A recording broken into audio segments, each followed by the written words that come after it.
Live from the City of Angels Sunday morning, we have Midnight Movie Money ready to roll. Let's do it. Let's talk about How to Train Your Dragon. It is your number one film of the weekend as it comes in at a shade under $84 million. This is the largest debut ever for that franchise. Part 3 opened at $55 million, so we are $30 million or so above that, which is impressive, right? This is Universal's first live action film that they've really entered the marketplace with, as we've seen Disney do countless times over the years, with some success and then some major fails. But in this case, look, you're talking about a film that debuted in 2010, okay? So there's not really as much nostalgia as there is for some of these films that came out in the 90s or before that when you make a live action. So for this thing to be at roughly 84, I bet it goes higher in the actual, quickly on that. So the studios, Universal in this case, they put forth estimate for Sunday, what they believe the film will do. But here's the thing, it's going to be bigger than what they have expected, because you look at Father's Day today, it's a perfect film because you have father and son in this film. So I expect it to do better. So look for it to bounce higher. When you add in the international cash, you're talking about a total of nearly 200 million straight to the Universal email. You can see it at 197.8 million. The other thing to mention here is that audiences love this film. Okay, A cinema score, which is always desired by studios. That means that people really like it. Okay, and then also the audience score on Rotten Tomatoes at 98%. It's one of those films like I talked about back on the Evaluation Thursday. Go to Midnight Movie Talk on YouTube. You can find my reaction, and it's just a film you're not going to hate. There's no way, right? I mean, it's really kind of unnecessary, but at the same time, I think it's the best possible version we could get of this, so you can see the audiences agree with that. As you look, let's go through the domestic first. 83.7 million, fourth highest opening weekend of this year, behind Minecraft, Lilo and Stitch, and Captain America Brave New World. Now, again, if it does better today than Universal has the estimate, we could beat Captain America on that domestic debut. Largest opening weekend domestically, as I mentioned, for the How to Train Your Dragon franchise. Eighth highest opening weekend of all time domestically for a live action remake, ahead of Maleficent.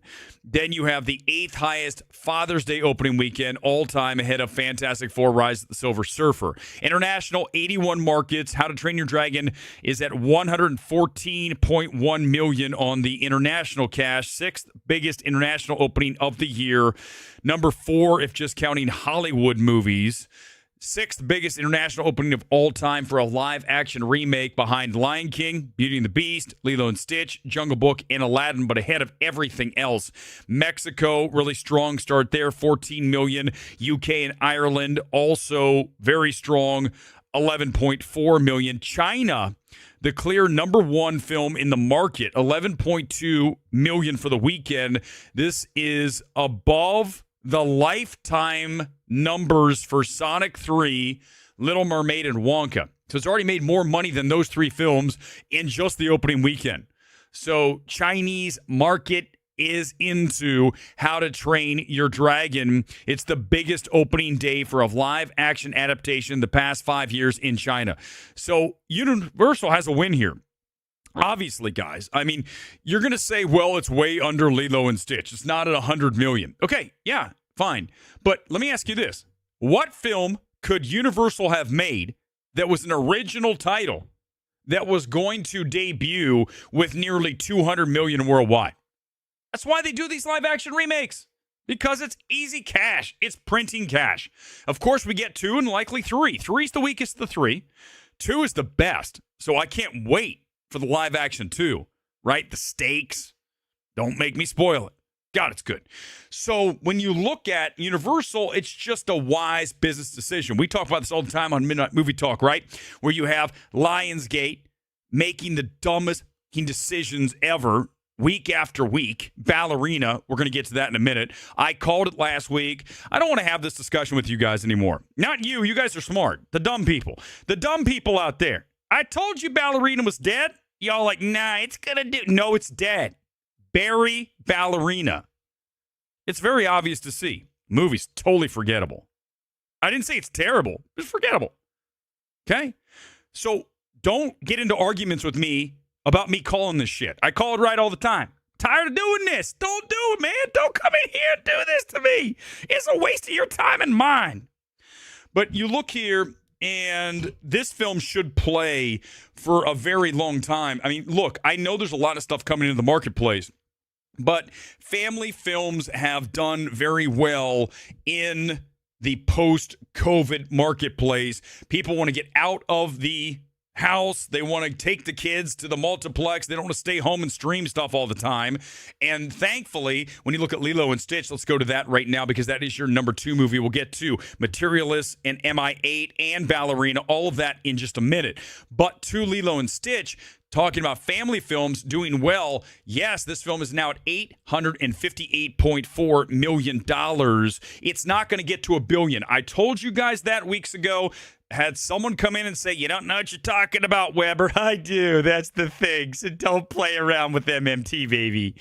I called it. It's not going to get there. It's going to get into the 9s. If it does get to $1 billion, it's going to be like literally $1 billion on the nose. It's just not going to happen. But again, why not? Listen, Disney's excited. How could they not be? With 850 plus, likely 900 million when this is all said and done. As you look at the breakdown here, 366.4 stateside, almost 500 international on Lilo and Stitch. You talk about a big flip. Let's do MI8 first, then we'll get to Materialists. Let's talk about MI8. We talk about that domestic to international cash and how that can be wonky. Well, here it is. When you look at this, MI8 is now at 500 million worldwide. You look at 166.3 stateside, 340.5 international. Not a 3-to-1, but a 2.5 plus, okay? So that international cash is really carrying this film at 506.8 million. Now remember, Part 7, Dead Reckoning Part 1, was in the high fives. I believe it's like 575. So this should be able to eke past that, but it's not going to get too much further. And I think the reason is, could this film have gone higher? 100%. It's not great, okay? It's worse than 7. Without question. There's no debate on this. Don't even bother. It's not nearly as strong a film as 7.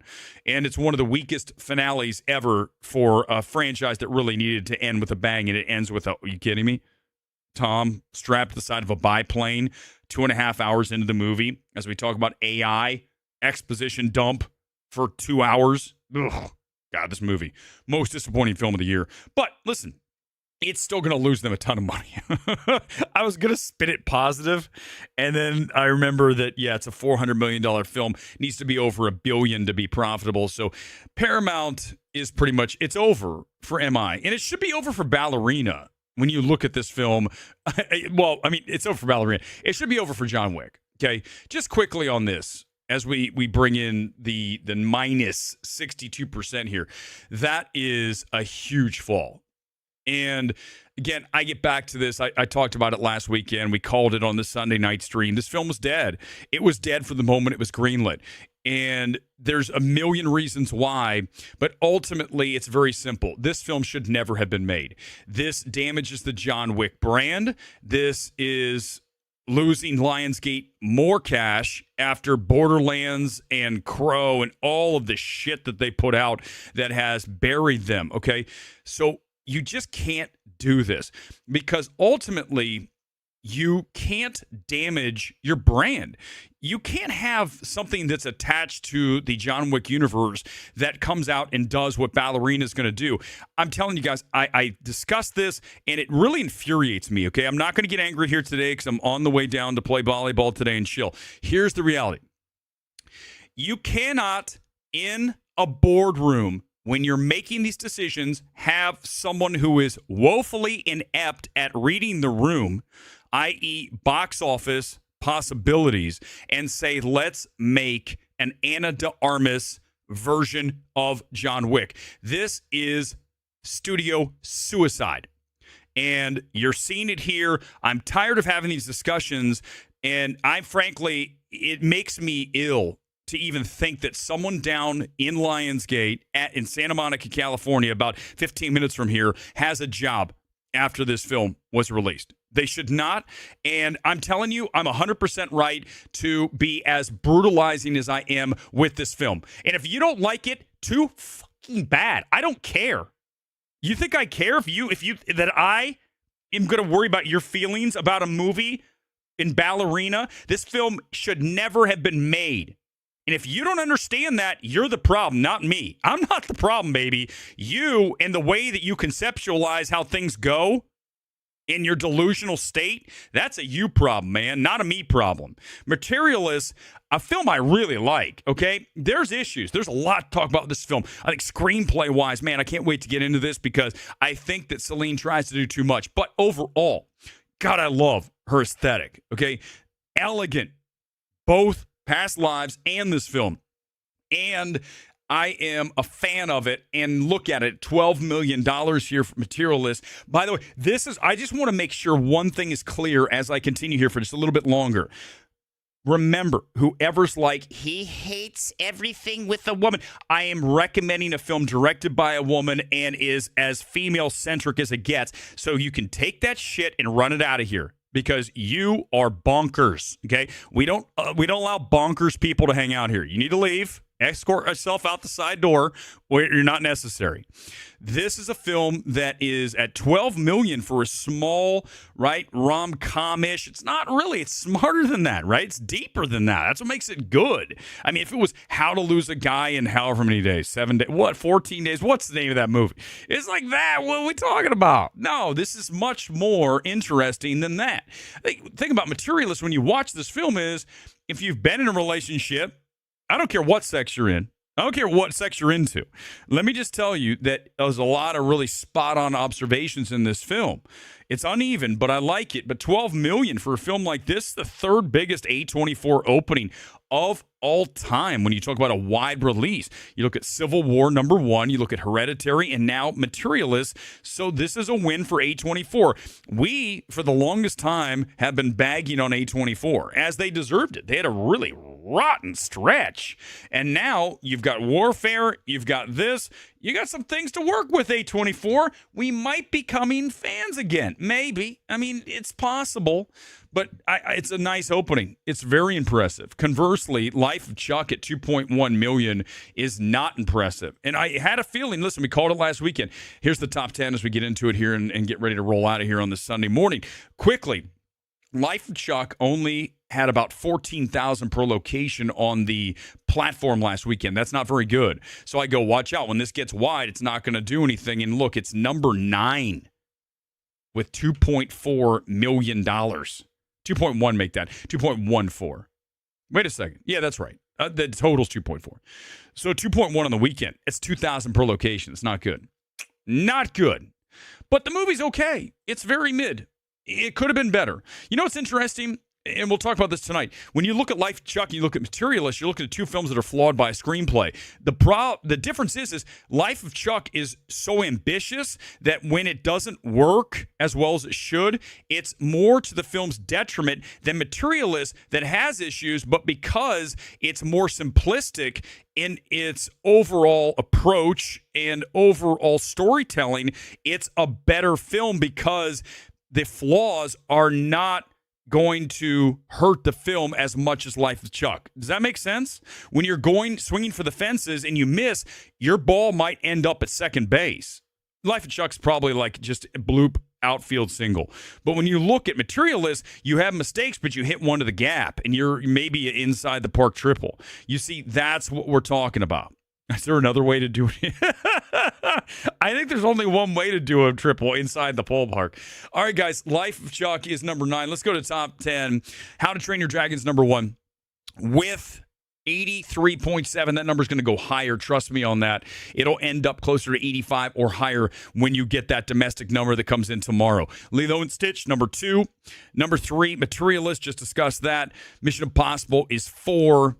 And it was down 31%. But again, that's not unexpected when you have a film that has strong holds because it's already going down. And it's only been in theaters for what? This is the third weekend, right? fourth weekend. But when it starts to drop, plus Ballerina sucks, so it helps that Ballerina wasn't that great. If Ballerina was a great film, it would suck away some of that 31 and turn it into a 40. If someone gets what I'm talking about. If not, that's okay. Ballerina's number 5, down 62%. Lionsgate, fire some people, like a lot. Whoever greenlit Ballerina's fired. It's fired. They're done. I mean, I said it the day after. You walk in the room and you say you're leaving. You get your shit, Jim, or whoever. Who greenlit this? Is this Sandy? Sandy, get your shit. You're out. No. There's not going to be. You can file for unemployment today. No, we're not going to give you any kind of severance package. But it's fair. It's fair. You can't say yes to Ballerina, expect to still have a job. Man, there's people out there looking for jobs. They're fighting for shit. You got Sandy over at Lionsgate saying, let's make Ballerina. No, Sandy, you don't have a job. That's what you do when you make a stupid mistake like that. I would have told you when we made the movie. When I was in the room, I say, Sandy, sit down. You don't know what the hell you're talking about, Sandy. Sit down. Hopefully there's a Sandy at Lionsgate. Karate Kid Legends, number 6. Final Destination Bloodline, 7. Phoenician Scheme, 8. It is dropping quickly, as I'd expect. Now $1,700 per. But, I mean, listen, for a small film at almost $13 million, I know it's Wes Anderson. That helps a lot when you sell tickets. But, listen, I think it's the weakest film of the past several. Life of Chuck, number 9, and number 10 is Sinners, now $275. I think it is the biggest original film in the past, 15 years at this point. Bigger than Thundercocks. We'll talk about Thunderbolts tonight because Marvel's in trouble. Did you guys see that article? Listen, we talked about this. If you watch MMT, you already know. We talked about Thunderbolts losing Marvel money opening weekends. This thing's in real trouble. And they tried with that new Avengers rebrand, and it didn't work. So now you got everything pinned to Fantastic Four. We're going to discuss that tonight. And the problem with Fantastic Four, just a little tease, is a lot of people already online angry with the girl boss. Guess who? Sue Storm's going to be the leader. So this is another disaster in waiting for Marvel. We'll discuss that tonight, in addition to the full evaluation, MMT evaluation of Materialists. I'll get to it. If you left a comment, I promise I'll look at it. Thanks for being here on this Sunday. I am jetting out of here. Wish me luck today. See you tonight on the big stream, Sunday Evening Spectacular. Later tonight than usual, but we'll be there. See ya. Peace out.